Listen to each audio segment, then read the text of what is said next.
A 14-year-old girl who was thought to have died in the 2004 Indian Ocean tsunami has been found alive and reunited with her family. Video footage broadcast by Indonesian television on Thursday shows Rodhatul Jana, also known as Weni, being brought home by her biological mother Jamalia.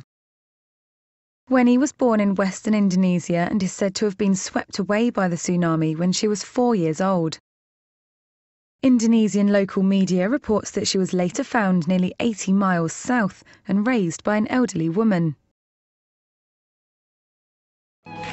I prayed every day and night that if this little girl is safe, please let us find her. Even just 1 month ago, her father has been contacting everyone he knows and kept saying that my sweet child must be alive every day after he came back from work.